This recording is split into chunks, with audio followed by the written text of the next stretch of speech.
Bonjour à tous et bienvenue sur la philosophie de combat, vidéo numéro 31 et puis consacrée au mépris. Si je devais reformuler la vidéo numéro 30 que je viens juste de faire avec des termes méprisants, je me pose la question suivante: quelle est la différence entre les stoïciens et les épicuriens? Tout vient du fait qu'on se pose la question à savoir si c'est la faute des Tarlouse, si la cité athénienne va mal, ou est-ce qu'il faudrait qu'on ressemble plus aux bêtes féroces, aux animaux, aux Spartiates, là, aux grands gorilles, parce que eux au moins ils ont une certaine virilité. Et c'est pas les Tarlouses athéniennes qui vont résister contre eux. Alors, il se trouve justement que j'ai essayé de vous montrer que dans la complexité de cette histoire-là, c'est ni les Tarlouses ni les bêtes féroces la solution à quoi que ce soit. C'est d'ailleurs, même on va se rendre compte que c'est pas forcément le mépris qui peut nous apporter une solution, une richesse sur n'importe quel sujet qu'on puisse traiter. Le premier réflexe, dès qu'on a un mot comme ça, c'est toujours d'aller voir le dictionnaire. Je vais vous lire le Robert, hein. Mépris. Mépris. Fait de considérer comme indigne d'attention, sentiment qui pousse à ne faire aucun cas d'une chose. Indifférence, poussant le mépris des scrupules presque aussi loin que le respect de l'étiquette. Le mépris du danger est le premier des devoirs d'un certain philosophe qui s'appelle Taine. Au mépris d'eux, sans tenir compte d'eux, en dépit d'eux. Mépris d'eux, sentiment par lequel on s'élève au-dessus de ce qui est généralement apprécié. Exemple, un absolu mépris du succès. Les hommes très jeunes ont le hautain mépris de la vie. Troisièmement, mépris pour, sentiment par lequel on considère quelqu'un comme indigne d'estime, comme moralement condamnable. Cinquième, dédain, dégoût, mésestime, le mépris outrage plus que la haine. Je voudrais leur cracher mon mépris à la figure. J'ai un mépris sans borne pour ces femmes. Mot, expression qui marque le mépris, péjoratif. Un des mépris, manifestation de ce sentiment, affront, les prétentions exaspérées du collégien, ces mépris sifflants. En amour, manifestation d'indifférence. Voilà, on sent que dans le mépris, il n'y a pas d'entourloupe, c'est du rejet et en plus de la malveillance à l'endroit d'une personne. Refus quelque part d'une dialectique. Alors dialectique à tous les niveaux, c'est-à-dire refus de la discussion avec l'autre, parce qu'on ne considère pas capable de discuter pour des tas de raisons qu'on va voir. Refus de la dialectique, même refus de l'échange avec l'autre, même un échange intellectuel, même de voir l'autre, on refuse même de pouvoir avoir l'occasion de voir l'autre parce que ça obligerait notre esprit à imprimer l'image de l'autre dans notre esprit. Vraiment, on refuse même que notre esprit puisse considérer que l'autre existe ou qu'il ait une valeur, etc. Donc voilà, deux niveaux, un langage et spirituel. L'ostracisme, c'est on montre du doigt, on rejette, on dit c'est lui là, c'est la faute de celui, c'est eux qui sont comme ça, etc. Avec ça, les ontologisations, tout ce qu'on a déjà vu, voilà. Le fait de généraliser, tous les machins sont comme ci, etc. Alors, comme on dit de façon vulgaire d'ailleurs, se faire traiter comme de la merde ou traiter comme du poisson pourri, c'est toujours avec le plus grand mépris. Mais le mépris, qui est vraiment quelque chose d'absolument universel, qui existe partout, de tout temps, deux formes de mépris qu'on va distinguer. La première forme de mépris, c'est le mépris qui vient de quelque chose de naturel. Donc le mépris naturel. Pourquoi est-ce que les gens se méprisent? Il y a quelque chose de naturel qui fait qu'on se méprise les uns les autres. Au-delà des logiques de désir, etc. De désirer ce que l'autre possède et ce que l'on n'a pas, etc. Donc, les raisons naturelles du mépris. Ça paraît tout bête, mais la taille, par exemple. Les petits n'aiment pas les grands, ou les grands n'aiment pas les petits. Alors, pour la plupart des gens, ils en ont rien à foutre, et heureusement. Mais c'est vrai que quand on est vraiment très petit, certaines personnes très petites ont pas un complexe ce qu'on appelle justement un complexe d'infériorité, ce qui n'empêche pas de faire de grandes choses d'ailleurs. Napoléon mesure 1m60, je veux dire, pourtant il a conquis la moitié de l'Europe. Donc voilà, la taille, ça peut être un facteur. On a ça dans l'excellent livre des souris et des hommes, par exemple, où on a le directeur de la ferme qui déteste le grand, je sais plus comment il s'appelle maintenant. Euh, dans le film, c'est celui qui est joué par John Malkovich là, et l'autre acteur, ouais, j'ai plus les noms, enfin bref. Et mais dans le livre, on a le petit qui a la haine contre le grand parce qu'il est grand, voilà, qu'il il le bouscule au quotidien, il lui fait des remarques, etc. Euh, parce qu'il est grand, juste parce qu'il est grand. Voilà, le poids, tout simplement, quelqu'un qui est gros. On a tendance à avoir un peu plus de mépris pour les gros, surtout quand ils sont très gros, parce qu'on estime que s'il est gros, il est feignant, il bouge pas, donc il amasse de la graisse, etc. Et donc on a tendance à mépriser. C'est le mépris naturel, hein, il y a pas à chercher plus loin. C'est comme ça, on méprise ceux qui. Alors quand on est gros, on peut mépriser les gros parce que on s'aime pas soi, ou alors on est maigre, on méprise les gros parce qu'on estime qu'ils sont des feignants, qu'ils sont pas capables de faire du sport, etc. On s'en fout de savoir si c'est bien ou pas, si c'est vrai ou pas, hein. On est juste là pour expliquer le mépris. La couleur des yeux, couleur des cheveux, alors ça c'est moins vrai, mais certaines personnes ont du mépris pour les blonds aux yeux bleus, parce qu'ils ont les yeux bleus, ils sont blonds, et parce que, surtout ça c'est très dans la situation, mais c'est vrai que les blonds aux yeux bleus, c'est un peu les bons à rien, quoi. Euh, les filles qui sont rousses, moi personnellement je trouve que c'est une très belle couleur de cheveux, mais il y a des gens qui ont tendance à un peu ostraciser les roux, parce que justement on les voit, ça se voit qu'ils sont roux, alors que la plupart des gens sont châtain clair, voilà. Euh, Plus grave, hein, plus visible, toujours le racisme naturel, l'origine ethnique ou la race, dites comme vous voulez, le mot qui vous dérange le moins. Euh, le fait que les gens méprisent les noirs, les arabes, les asiatiques parce qu'ils ont des yeux bridés, un jour peut-être si on rencontre des martiens, on va mépriser les martiens parce qu'ils ont 3 bras, parce qu'ils ont 4 oreilles, ou on ne sait pas. Donc on méprise parce qu'ils ont une couleur de peau différente, parce qu'on pour des tas de raisons.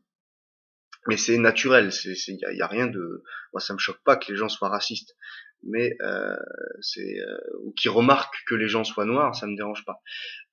Mais savoir jusqu'où ça va. Est-ce que ça veut dire qu'il y a une hiérarchie? Là, on tombe dans des délires qui, c'est tout à fait le délire d'Adolf Hitler, de ce qui a conduit, enfin c'est pas ce qui a conduit, mais ce qui a soutenu un peu intellectuellement la Seconde Guerre mondiale, c'est quand même l'idée qu'il y a une hiérarchie des races, et que la race allemande, la race aryenne est supérieure à toutes les autres races sur la planète, et que donc elle peut se permettre, elle a le pouvoir, elle a le droit de ceci, cela.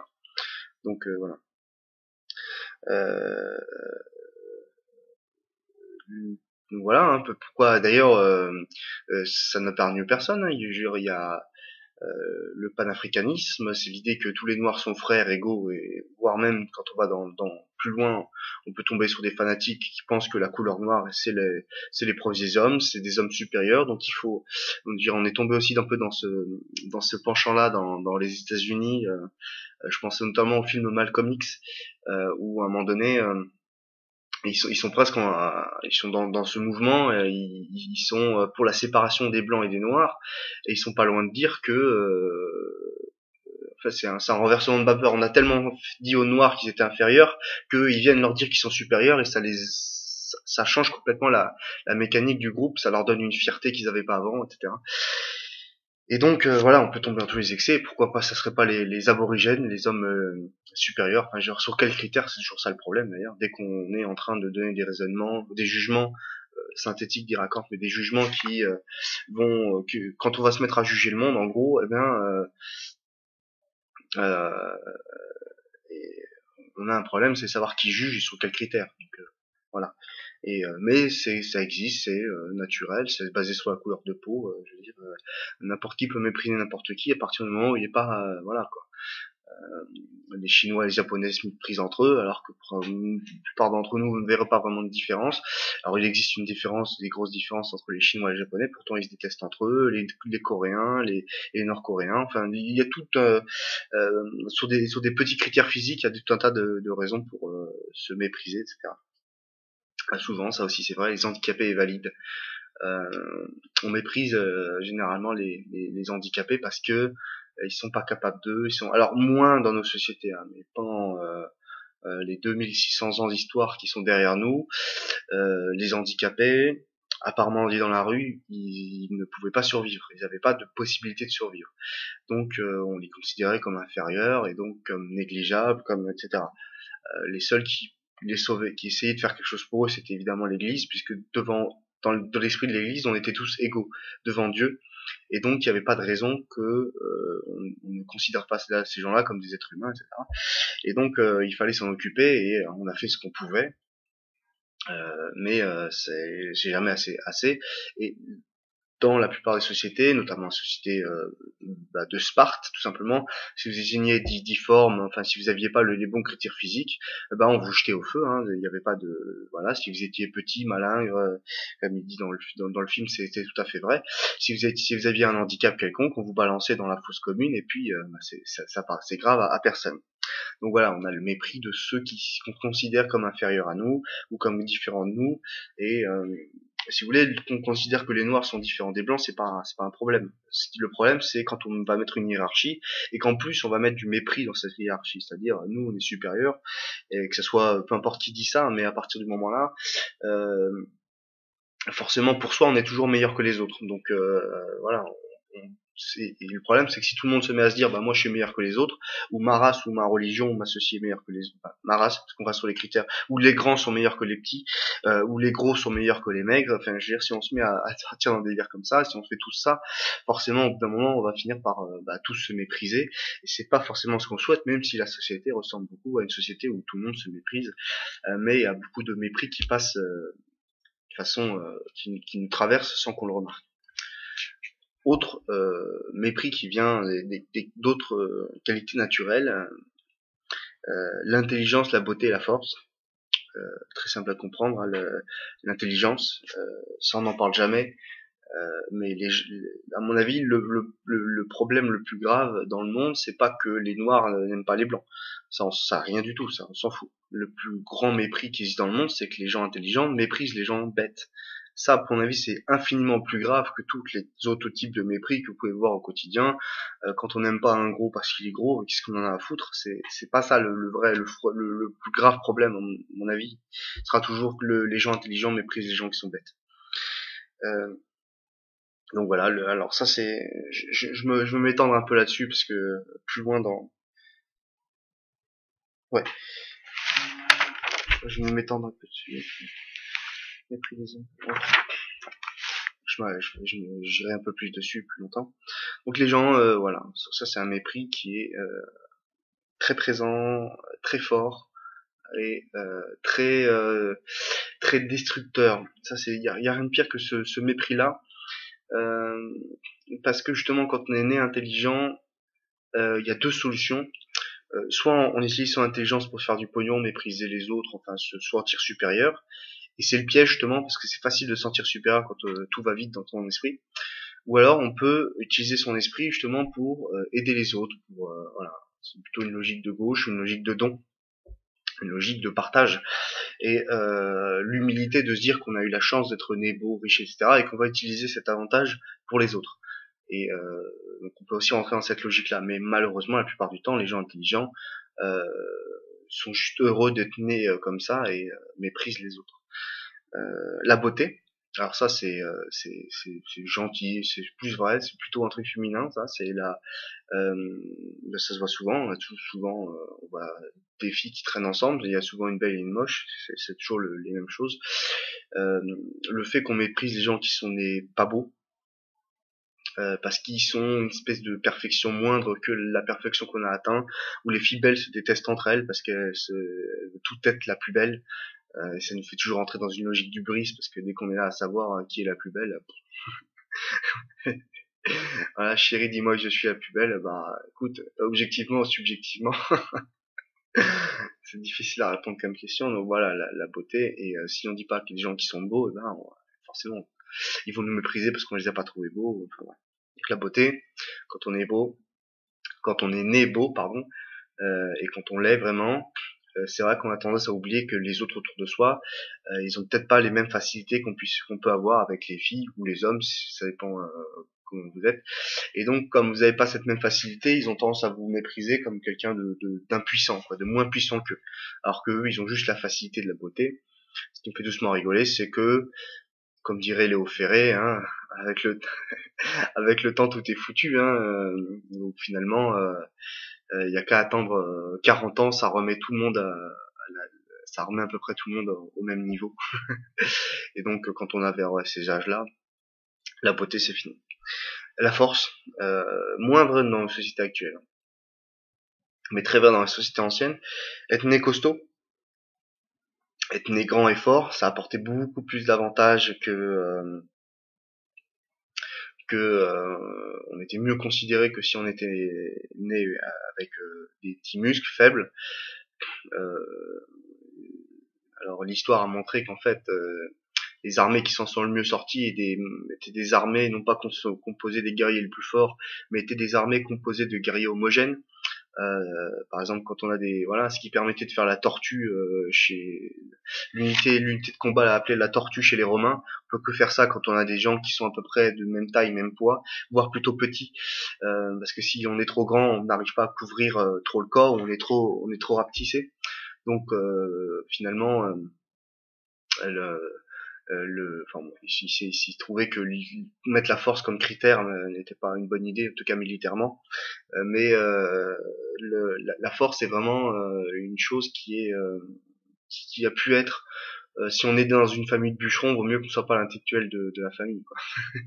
Même si, parce que justement, surtout si on nous demande de devenir bûcheron, on va considérer d'autres critères que la capacité de lire des livres, quoi. Voilà, on peut mépriser les gens parce qu'ils sont petits corps tout faibles, et nous on a un corps bien musclé, bien fort, et en plus on l'a de naissance. Voilà, tout est toujours fondé sur la même chose, c'est que les hommes sont inégaux qualitativement parlant. Les êtres humains plus parfaits entre guillemets, hein, les plus beaux, plus intelligents, plus forts, qui font 1m90, etc. Eh bien, de ces ceux qui sont surtout qui sont beaux, intelligents, sont de naissance mieux acceptés dans la société, mieux acceptés dans le monde. Une belle fille sera toujours mieux acceptée qu'une fille moche. Je veux dire, personne ne veut dire le contraire, même si c'est terrible, c'est du mépris, mais bon. Et donc, les gens qui sont nés beaux, intelligents, qui ont toutes les qualités, qui sont vraiment bienvenus dans le monde, bien acceptés, eh bien, ils ont un a priori dont ils ne se rendent pas compte, c'est que eux, ils sont inégaux par rapport aux autres, mais on est tous inégaux les uns par rapport aux autres, mais cette inégalité va leur sembler naturelle. C'est-à-dire qu'ils vont pas se dire, moi j'ai eu de la chance. Le premier réflexe de l'être humain, c'est pas de se dire j'ai eu de la chance, c'est de se dire je suis parfait, je suis beau, je suis extraordinaire, etc. Et donc, voilà, donc ils ont un a priori, ils sont ni laids ni bêtes, donc voilà. Et donc pour eux, la nature est parfaite. C'est souvent de là que ça part d'ailleurs. D'ailleurs, certains vont dire que la métaphysique, le fait de mettre Dieu en avant, a été fait par des hommes beaux, intelligents, etc. Parce que pour eux, la nature était parfaite, puisqu'effectivement, la nature les a fait, entre guillemets, plus parfaits que les autres. Plus égaux que les autres, comme dirait l'autre. Donc en fait, la nature étant plus parfaite pour eux, ils sont plus parfaits, ils ont l'impression d'être plus parfaits, d'être mieux acceptés, d'être a priori ce qu'il faut être dans le monde, ou ce que s'il y avait un ordre naturel des hommes, eh bien ils sont mieux placés dans cet ordre naturel, et donc ils vont justement se sentant mieux acceptés, mieux placés, etc. Eh bien ça va leur sembler naturel, ça va sembler de l'ordre de la nature, et donc ils vont plus faire attention, ils vont trouver que les autres, eux, sont moins bien, peut-être pas du net, quoi, en gros, hein, ils sont un peu moins bien que eux. D'où des choses qui peuvent avoir l'air ridicules, mais on voit ça souvent, hein, c'est une espèce de paternalisme grossier, de celui qui est beau envers celui qui est moche, c'est-à-dire un paternalisme où il y a aucune virilité, il n'y a pas la fibre du père, il n'y a pas la fibre de la sécurité ou de la sécurisation, il n'y a pas la fibre de la gestion, il y a juste un paternalisme grossier où c'est moi le chef parce que effectivement je suis plus beau, plus intelligent, etc. Mais derrière il n'y a pas les vraies qualités, il y a juste des qualités naturelles, et la personne pensant avoir des qualités naturelles, elle a aussi d'autres qualités. Elle va attacher, par exemple, quand on pense qu'on est beau, intelligent, on pense qu'on est aussi capable de courage, d'audace, etc. Alors que pas du tout. On peut être né beau, intelligent, etc. et lâche, On peut être né beau, voilà. Donc, il y a grande différence d'ailleurs entre le monde grec et le monde chrétien, hein, c'est ça, c'est que on peut être né beau, intelligent et utiliser toute cette énergie-là, toutes ces perfections-là pour faire le mal, alors que chez les Grecs, forcément, Aristote pensait que si on était né beau, intelligent, etc., ben on allait faire le bien, c'était évident. Alors que par la suite, on a dit, bah non, ce n'est pas évident. Euh, donc on peut voir justement le paternalisme grossier, c'est assez pénible, hein, des gens qui sont juste supérieurs parce que effectivement, quand on les regarde, ils sont beaux, quand ils parlent, ça va tout seul, mais ils ont aucune audace, aucun courage, ils résistent pas au stress. Je veux dire, ils sont là à nous expliquer ce qu'il faudrait faire, et en fait, il y a rien derrière, quoi. Et ça, c'est assez pénible. Une assurance sans fondement, c'est surtout vrai pour les belles filles, par exemple, euh, qui font semblant d'être sûres d'elles, mais en fait, en réalité, elles sont complètement terrorisées. Ça se voit souvent. On est, on a en groupe, on peut avoir de l'assurance parce que quand les gens vont nous dire, ils vont nous écouter parce qu'on est beau, alors qu'en fait, on est mort de trouille, et ça se voit souvent, et il suffit de poser les mauvaises questions pour que la personne se déballonne tout de suite. Et bon, après, voilà, les gens quand ils se déballonnent, ben, ils font confiance à leur physique, alors, bon, c'est toujours un peu les mêmes choses, hein. Et l'optimisme naïf, hein, puisque la nature nous a fait parfait, il va que nous arriver des choses bien et bonnes. Non, pas du tout. Je sais pas, un voyage, ça se prépare, une vie, ça se prépare. Et ça va pas tomber du ciel. On peut avoir de la chance d'être beau, d'être intelligent, mais tout ne tombe pas du ciel comme ça, tout cuit dans le bec. Et la plupart des choses dans la vie qu'on va faire, il va falloir se battre pour les faire ou bien les faire. Donc l'optimisme naïf, ça c'est pénible, hein, je veux dire. L'idée que le nombril d'une personne va régler une situation alors que tout est toujours dans la complexité. Alors, je reviens sur le mépris dû à l'intelligence, qui est à mon avis plus grave et plus courant de tous les mépris. Je veux dire, moi quand j'entends parler de racisme, ça me fait rigoler parce que le racisme, c'est grave, ouais, mais le mépris des gens, le mépris d'un blanc pour un noir, c'est grave, ok. Mais le mépris de quelqu'un qui est intelligent pour quelqu'un de bête, ça, on le voit tout le temps et ça passe tellement que les gens s'en rendent pas compte, quoi. Donc plus grave, les gens intelligents méprisent les gens bêtes et alors voilà, tout simplement, en proposant des idées pures, simplistes, simplificatrices, tout simplement le manichéisme, ça vient de là, hein.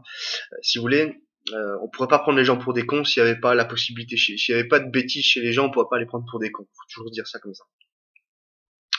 Or, on peut prendre les gens pour des cons assez facilement, moins en France, moins quand on est éduqué, moins quand on a fait des études, moins quand on a bossé, etc. Mais on prend les gens pour des cons et c'est parce qu'on les prend pour des gens bêtes. Et puis le problème c'est que ça marche. On peut leur mentir tout simplement. Il suffit de voilà, quand on est intelligent, on est capable de savoir où est la vérité. Voilà, on sait faire la part des choses.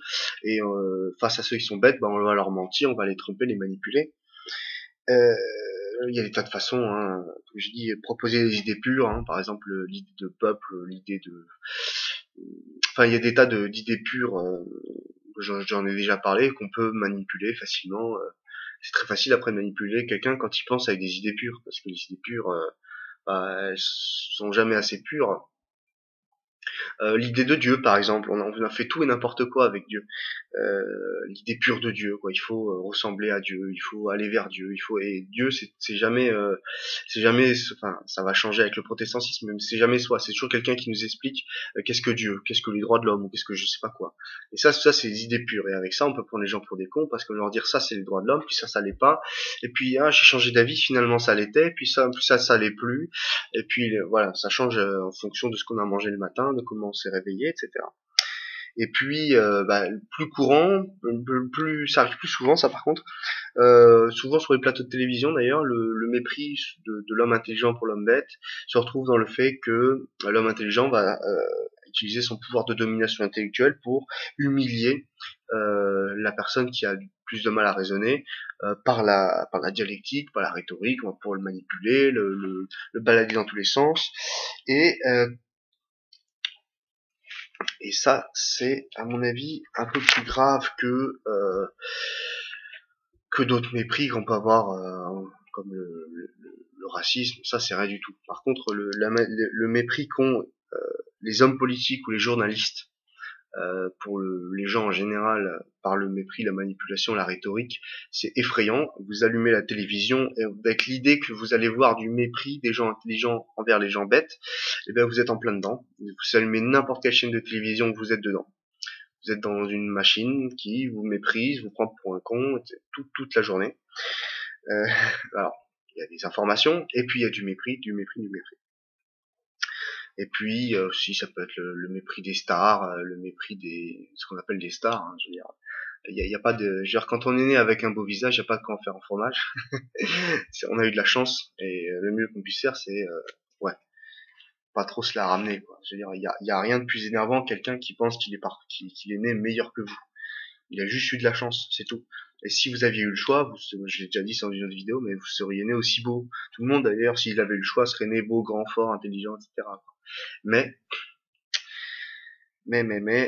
c'est pas voilà, on n'a pas eu le choix. Et ceux qui sont nés beaux généralement se croient meilleurs, supérieurs, intelligents, etc. Alors ils ont juste un chromosome de plus ou de moins qui leur permet d'afficher leur gueule.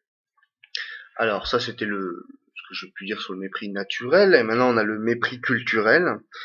Euh, alors qui a beaucoup à voir avec l'apprentissage, l'éducation, le travail, etc.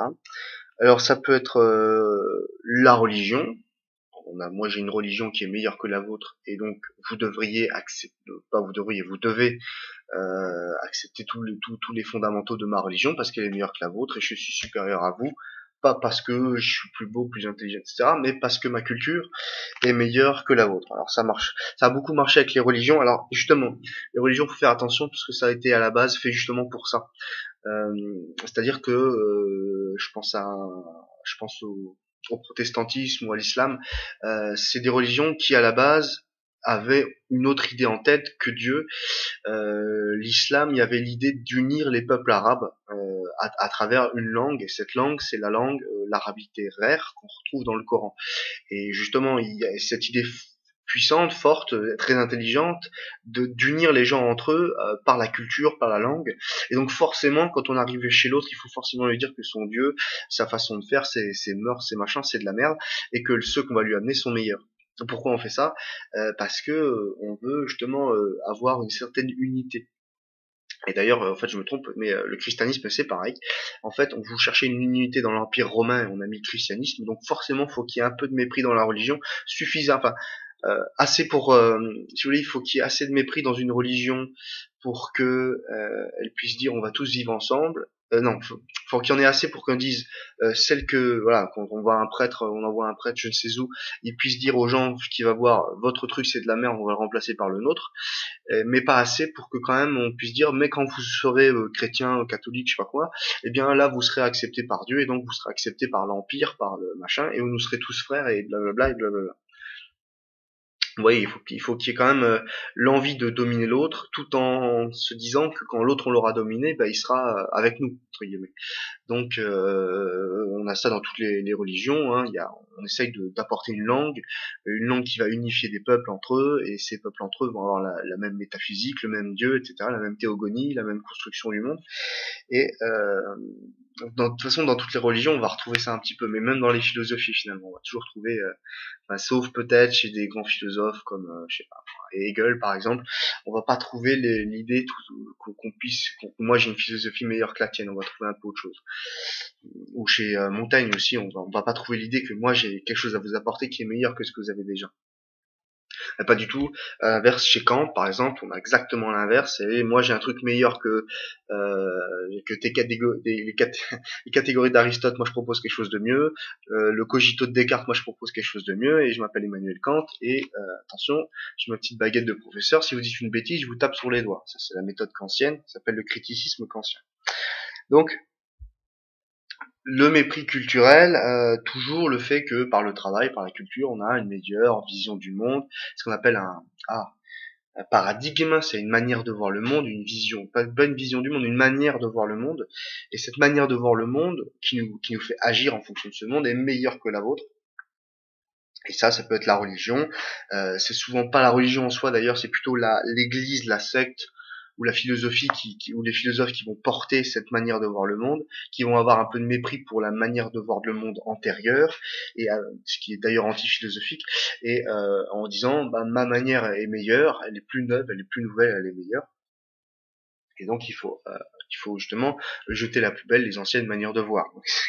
C'est ce qu'on peut appeler le mépris à travers, je dis religion, mais c'est vrai que je pensais à toutes les religions, toutes les formes de croyances, que ce soit église, secte, philosophique. Enfin, je veux dire, à chaque fois, il y a malheureusement, on retrouve souvent l'idée que le monde d'avant était pourri, et puis je le remplace par ma nouveauté qui est meilleure que le monde que la vision de voir d'avant. Donc la religion, alors on retrouve ça dans tout ce qui est différence nationale, par exemple. Il y a les deux peuples récemment qui sont le plus détestés dans le monde. Ça a été, je sais pas, les Français et les Anglais, par exemple, se sont détestés à mort. Puis après ils étaient alliés. Puis après ça a été les Français et les Allemands qui se détestaient à mort. Puis après ça a été la France et l'Algérie qui se sont détestés à mort. Puis je sais pas, ça a été le Vietnam et les États-Unis qui se sont détestés à mort. Puis ça a été les Coréens du Nord contre les Vietnamiens du Sud, les Vietnamiens du Nord. Il y a eu on se déteste à mort parce que moi je suis dans un camp, ou alors non, encore mieux, les communistes et les capitalistes. Ça c'est vraiment l'affrontement de tout le XXe siècle, où on a vraiment deux camps là qui se méprisent à mort. Alors là on a vraiment du mépris culturel, c'est-à-dire qu'on nous apprend à détester l'autre, et l'autre en face on l'apprend à nous détester. Et vraiment parce que lui on a deux visions du monde totalement différentes qui s'opposent, enfin totalement différentes a priori, qui s'opposent, mais qui s'affrontent, et on a des gens qui sont là en disant voilà, toi t'es un capitaliste donc je te déteste, etc. Comme en France on peut avoir la droite et la gauche, alors que c'est juste un mépris culturel. On a appris à refuser l'autre parce qu'il est de tel ou tel bord, et on peut perdre facilement un ami quand on lui dit je vote pour, je sais pas moi, je dis n'importe quoi, je vote pour François Hollande. Si on a un ami de droite, bah il peut nous mépriser, alors que on n'est pas dans les mépris naturels, hein. Il nous méprise parce qu'on est plus intelligent ou plus bête, ou etc. Il va nous considérer justement comme inférieur, puisqu'on a fait des choix politiques qui lui considère étant inférieur, et donc il va se mettre à nous mépriser, à nous détester, à arrêter de nous parler, etc. Et c'est du vécu, hein. Donc voilà, on peut, entre mes deux camps, on trouvera toujours des débiles mentaux pour mépriser l'autre. Et c'est un mécanisme qui se fonde pas sur n'importe quoi, ça se fonde euh, sur le désir, pas le désir de mépris, mais la possibilité de mépris naturel qui existe dans tout être humain. Si vous étiez né beau, grand, fort, intelligent, vous seriez tenté, hein, je veux dire, de penser que tous les autres sont des débiles mentaux autour de vous, des êtres inférieurs, etc. Et cette possibilité existe aussi pour la personne qui est née petit, laid, bête, etc. Il peut aussi mépriser les autres, mais pas pour les mêmes raisons, pas parce qu'il est parfait, mais parce qu'il est imparfait, mais parce que ça, ce serait l'idée que moi je suis imparfait donc je vous méprise, ce serait naturel. Et culturellement, il peut aussi mépriser l'autre parce que il est communiste, parce qu'il est, je sais pas moi, c'est un hérétique, parce que c'est un nazi. Enfin, il y a tout un tas de raisons qu'on va toujours trouver culturellement pour mépriser l'autre. Ah oui, pas mal ça, l'éducation tout simplement, on éduque, hein, je veux dire, ça vient ça tombe pas de nulle part. Quand par exemple dans un pays vous avez deux enfants qui reçoivent deux cours d'histoire différents sur la même histoire du même pays, et vous dites par exemple un petit enfant noir américain, vous lui dites ce pays t'appartient, et vous dites à un petit enfant blanc américain ce pays t'appartient, parce que tu es blanc ou parce que tu es noir, là à la limite, il était peut-être pas raciste à la base, mais si on lui apprend à être, parce qu'on peut l'être à la base, raciste c'est pas un problème, mais on peut aussi l'apprendre, et on va dire faut mépriser les blancs, faut mépriser les noirs, faut mépriser ceci, cela, parce que on nous l'aura appris. On va le faire parce qu'on nous l'aura appris. Il y a un mépris naturel, mais qui se déclenche pas forcément, si vous voulez. Euh, C'est-à-dire que, par exemple, si vous êtes un petit enfant, je vais dire noir, et la première approche que vous avez des blancs, parce que vous n'avez pas l'habitude d'en voir, c'est un mec sympa, je sais pas, c'est un copain pour jouer au foot quand vous êtes petit. C'est si le premier arabe que vous croisez dans votre vie, c'est un copain qui veut jouer au foot ou aux cartes ou au pogs, quand on était petit on jouait à plein de trucs, eh ben vous aurez forcément vous voyez, une approche complètement différente que si le premier petit enfant blanc ou noir que vous rencontrez, il est méchant avec vous, il est ceci, il est cela. Là, il va se créer une méfiance, on va dire, naturelle. Mais par contre, si on vous l'apprend, là, vous avez pu rencontrer autant de petits enfants noirs, les plus sympas les uns que les autres, plus rigolos, plus gentils, plus tout ce que vous voulez les uns que les autres. Si on vous apprend toute la journée, on vous répète que ce sont je sais pas, des animaux, par exemple, eh bien, forcément, vous allez tomber dans une espèce de mépris qui n'aurait pas été là naturellement, mais on vous l'a appris. Donc ça aussi, il faut bien sûr éviter. Hein, je veux dire, et on est mieux dans un monde où on s'aime tous, même si c'est pas possible bien sûr, mais on est mieux dans un monde où au moins on ne se fait pas manipuler. On a le droit de détester certains types de gens, bien sûr, on fait ce qu'on veut, mais au moins savoir pourquoi, avoir des bonnes raisons pour le faire. On peut mépriser les gens qui regardent telle ou telle émission de télévision, je sais pas moi, j'aime moins les gens qui regardent la télé-réalité, j'ai moins d'affinité avec. Mais bon, on n'est pas d'ailleurs obligé de les mépriser, mais bon, souvent on se rend compte que le mépris ça s'arrête pas aussi facilement que ça. C'est-à-dire que voilà, on a souvent tendance plutôt à mépriser et après à se dire à redevenir raisonnable. C'est ça le problème du mépris. Et alors, pour vraiment clouer la situation, le mépris culturel par excellence, le sport. Par exemple Marseille et Paris. En France, il n'y a pas d'équipe de supporters qui se supportent le moins que Marseille et Paris.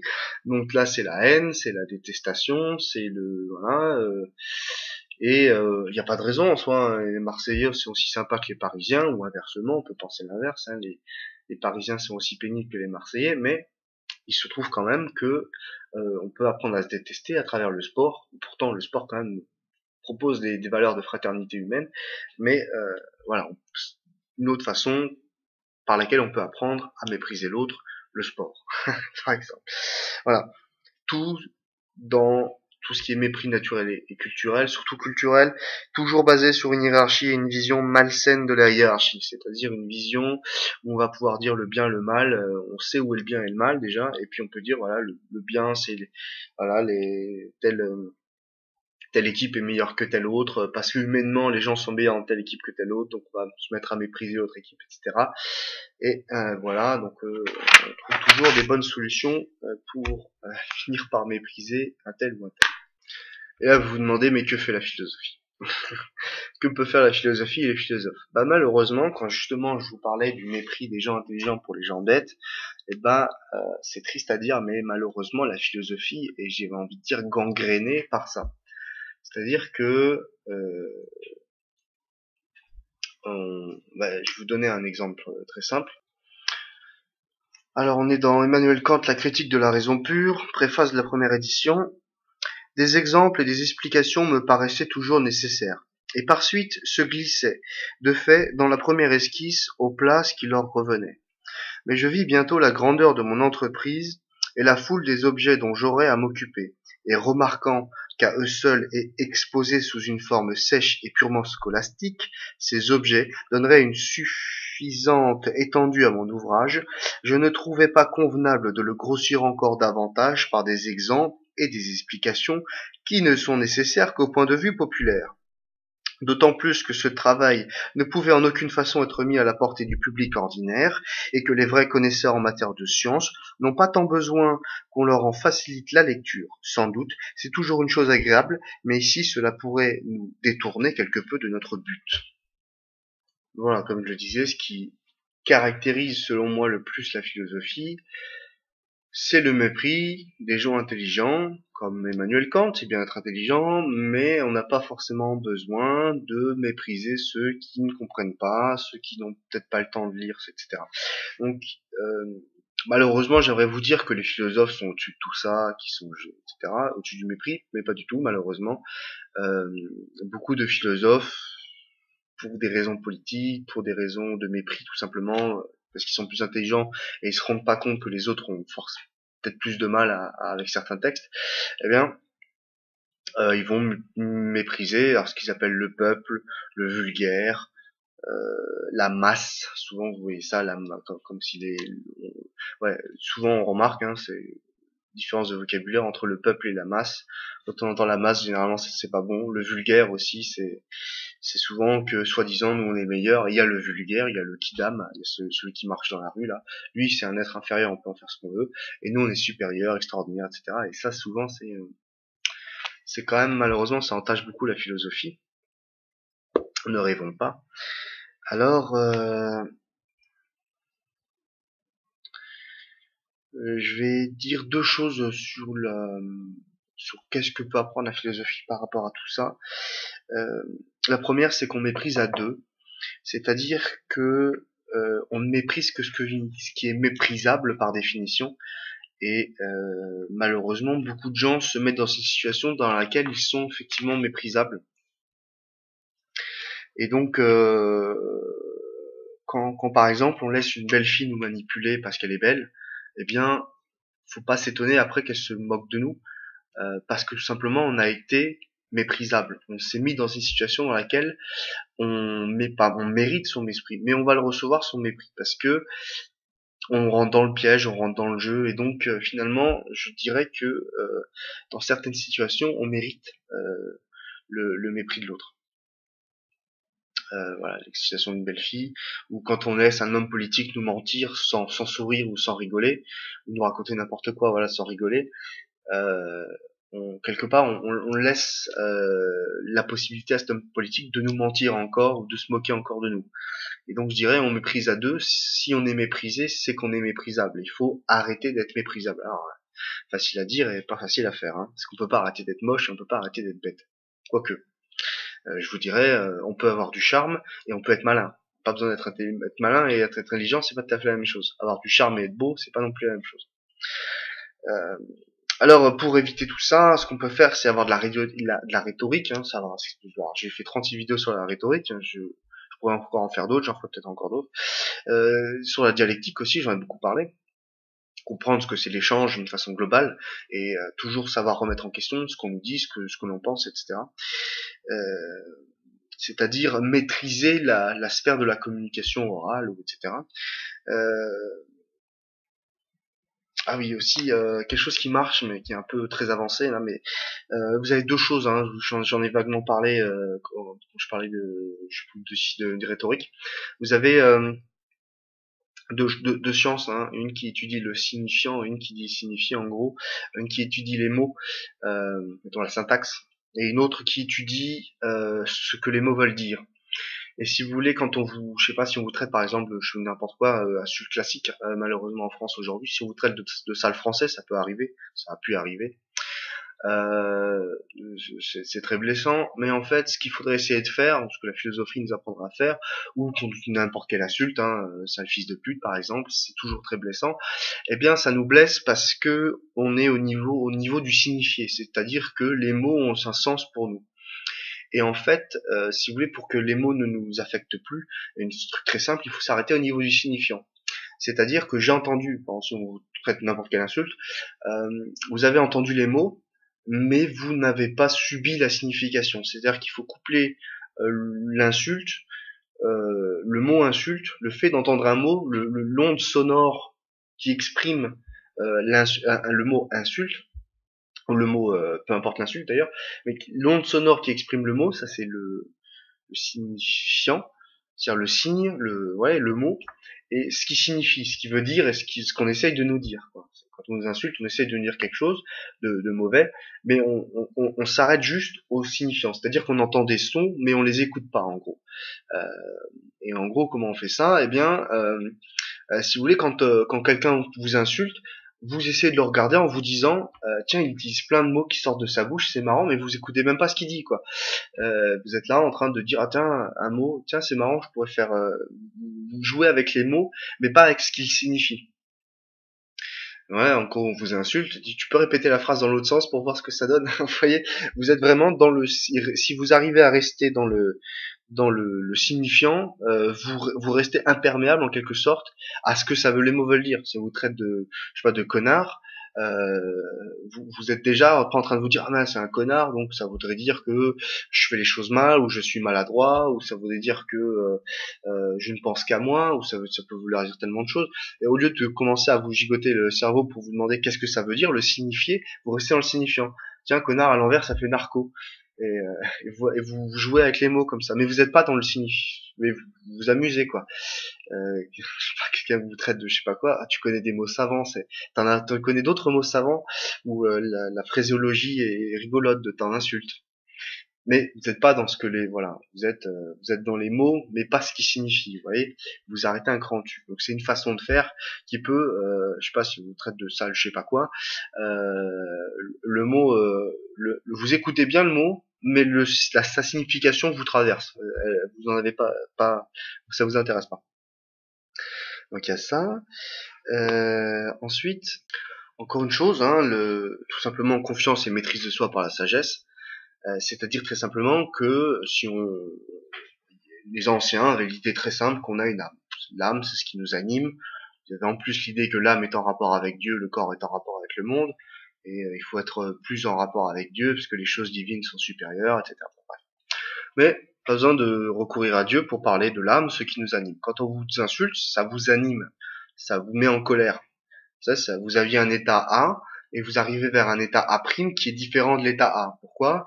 Qu'est-ce qui a monté chez vous? Qu'est-ce qui a changé? Vous êtes mis en colère. Parce que l'insulte, etc., vous a animé, vous a mis en colère. Et justement, il faut pas que, toute l'idée de la philosophie stoïcienne, que des insultes, que la vie, que etc., ne vous anime, quoi. Que la seule chose qui devrait pouvoir vous animer, c'est Dieu, et ça devrait pas, ou vous-même, votre fort intérieur, plutôt, dirons-nous aujourd'hui, mais ça devrait pas être les autres, ça devrait pas être quelqu'un qui passe dans la rue, qui vous traite je sais pas quoi, et là, soudainement, vous vous mettez en colère, vous dépréciez, vous vous énervez, etc. Mais je veux dire, les mots passent, mais et justement, il faut essayer de réussir à rester maître de soi, maître de soi dans son fort intérieur, voilà, et pas se laisser envahir, emporter par les autres, par la vie, par le mépris des autres. Tout ça, ça devrait même pas nous atteindre en fait. Et donc l'idée est très simple, hein, on se maîtrise parce qu'on est sage, donc on sait se maîtriser. On sait atteindre l'absence de trouble. L'absence de trouble, comme je l'ai dit 3 milliards de fois maintenant, ça veut aussi dire ça, hein, ça veut dire qu'on vous insulte, le trouble, vous êtes absent, enfin, le trouble ne vous touche plus. Vous n'êtes plus troublé, vous n'êtes plus malheureux, angoissé, ou je sais pas quoi. Un truc que vous pouvez entendre souvent, qui est un peu du mépris dans la conversation habituelle en France, par exemple, on peut vous dire, oui, mais ça arrive souvent ça. Oui, mais ce que tu n'as pas compris, c'est que ça arrive très souvent, quelqu'un, pour sujet X ou Y, commence sa phrase par ce que tu n'as pas compris, c'est que. Dites-vous toujours que ça, c'est vraiment du mépris de celui qui croit savoir envers celui qui sait mieux et qui est plus humble. Non, ça peut être vrai, les gens savent mieux que nous. Mais quand on sait mieux qu'une personne, on commence pas sa phrase par ce que tu comprends pas.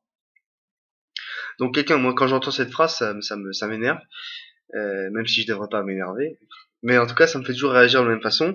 Soit je comprends pas, c'est que l'autre se trompe, c'est pour ça que j'arrive pas à comprendre ce qu'il dit. Soit je comprends pas, c'est parce qu'il explique mal.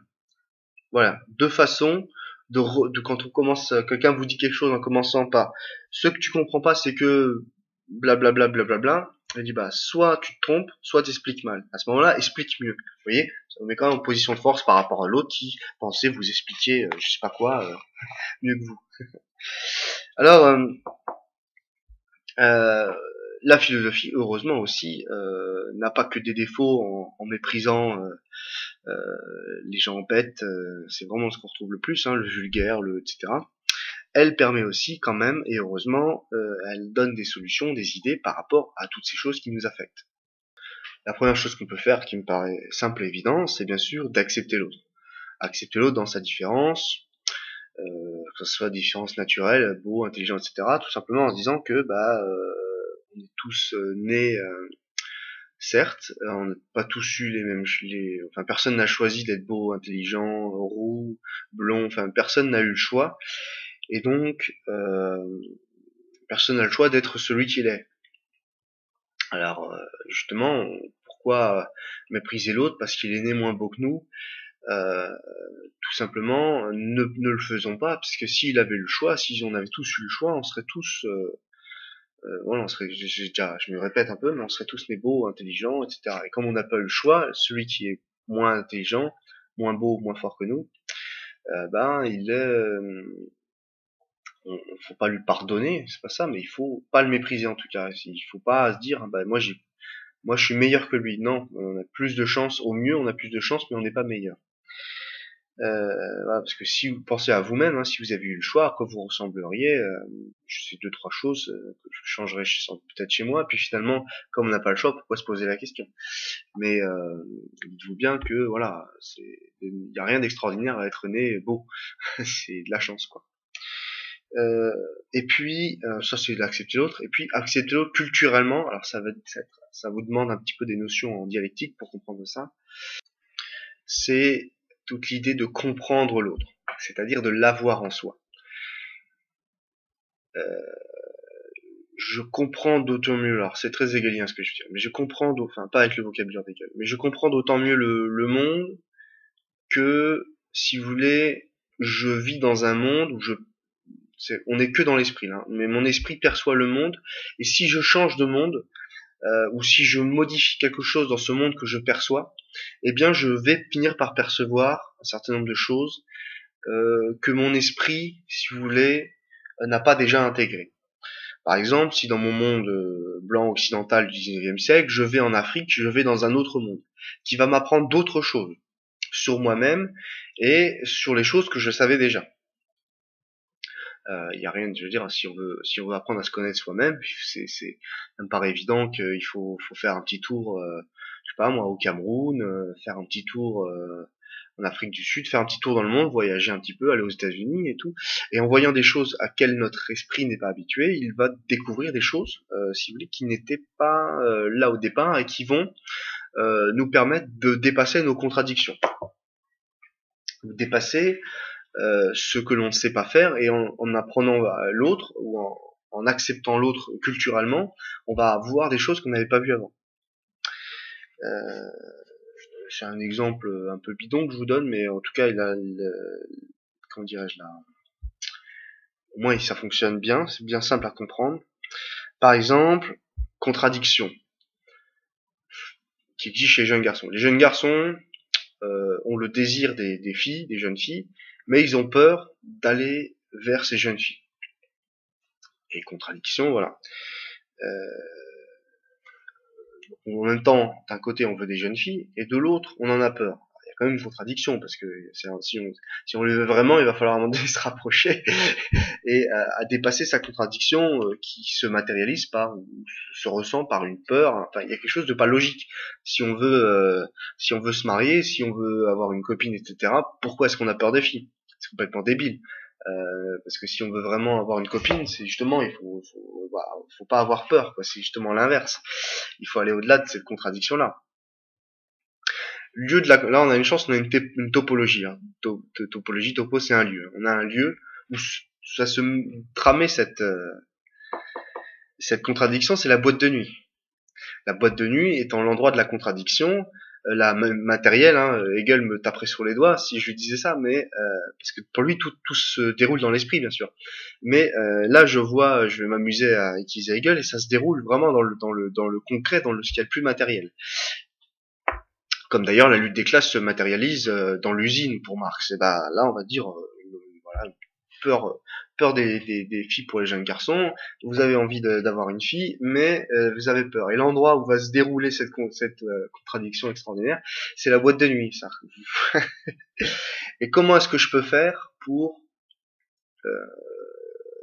par exemple, comment est-ce que je peux faire pour approcher les filles, etc. Eh bien, une solution parmi d'autres. Il y en a plein d'autres, bien sûr, mais une solution parmi d'autres. Pour combattre cette contradiction que j'ai en moi de la peur des jeunes filles et en boîte de nuit il faut danser pour etc. Eh bien je peux combattre cette contradiction, aller au-delà de cette contradiction ou en finir avec cette contradiction tout simplement en apprenant à danser. Mais c'est pas autour de moi que je vais apprendre à danser. Alors j'aimerais apprendre à être un peu plus à l'aise avec mon corps en boîte de nuit sur la piste de danse. Et comment est-ce que je peux faire? Je peux apprendre à faire de la salsa. De la salsa, ça peut être cubain, ça peut être portoricain. Enfin, il y a plein de styles de salsa possibles. Vous n'avez pas besoin d'être un génie de la danse d'ailleurs hein, pour séduire en bonne nuit. Vous avez juste besoin de dépasser la contradiction. Puisque vous vouliez des filles, apprendre à danser, vous apprendre à être à l'aise, en tout cas sur ce lieu de la contradiction qu'est la boîte de nuit. Et étant à l'aise, vous mettez le plus de chances de vos côtés. Mais ce qui est intéressant, à la limite, c'est pas ça. Ce qui est intéressant, c'est quel est le mécanisme que vous avez utilisé. Eh bien, vous êtes sorti de votre univers pour aller vers l'univers de l'autre et quand découvrir dans cet univers quelque chose qui vous manquait à vous. Vous voyez?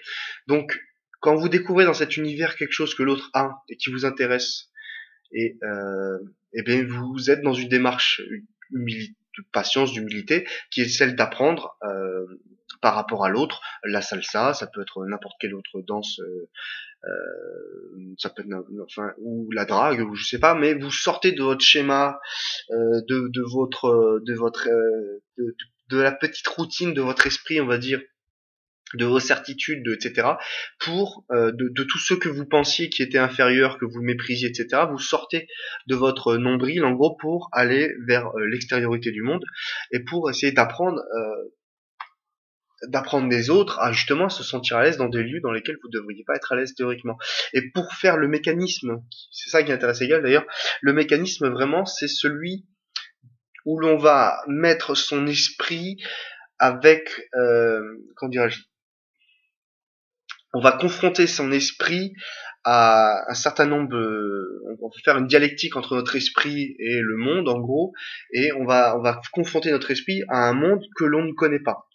Et justement, c'est parce qu'on ne connaît pas suffisamment que danser en boîte de nuit nous paraît effrayant. C'est pas parce que c'est effrayant en soi, c'est parce que notre esprit n'est pas suffisamment allé vers des gens, des personnes, des professeurs de danse qui eux n'ont pas ce problème-là. Et justement, il faut avoir l'humilité que notre esprit puisse dire, ok, c'est bien, tu sais plein de choses, mais il faut aller vers l'autre, il faut aller vers la culture de l'autre, parce qu'il sait tout un tas de choses que nous on ignore et qu'on va pouvoir échanger. Et notre esprit ne fait que ça en réalité. Et si vous voulez, les gens qui arrêtent d'apprendre, ça serait l'idée de Hegel, c'est parce qu'à un moment donné, on a des contradictions dans la vie toujours.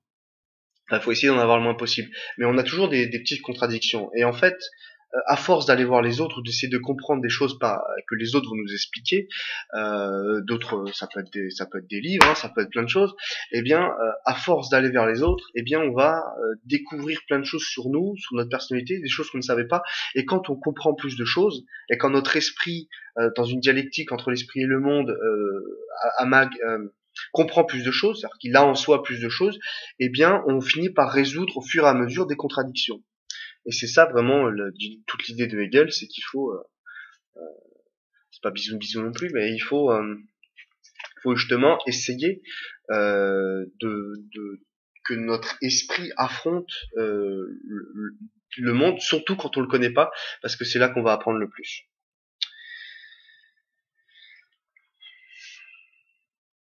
Voilà. Et quand on résout les contrats, et voilà, c'est pour ça justement que la première raison, c'est parce que si on avait pu tous être nés beaux, intelligents, on l'aurait tous fait. Et la deuxième, c'est parce que l'autre va vous enrichir. Alors évidemment, c'est pas non plus tout le monde ne vous enrichit pas, hein, faut pas être naïf non plus. Mais en gros, l'idée, ça serait ça, ça serait de dire que pourquoi il faut ce qu'il faut aller sur les autres, parce que l'autre peut vous enrichir. Pourquoi est-ce qu'il vous enrichir? Parce qu'il vous permet d'aller au-delà de vos contradictions. Et quand on va au-delà de ces contradictions, on résout, si vous voulez, des nœuds, des problématiques qu'on n'arrive pas à résoudre, et l'autre nous permet de le résoudre. L'autre qu'on aurait pu mépriser, qu'on aurait pu dire il est différent de moi, il est ceci, il est cela, eh bien, à force de, on finit par résoudre à peu près tous les problèmes. Donc voilà, bah, c'est fini pour cette première vidéo sur le mépris. Et puis je vous remercie de m'avoir suivi et je vous souhaite de moins mépriser les autres et je vous souhaite une très bonne journée.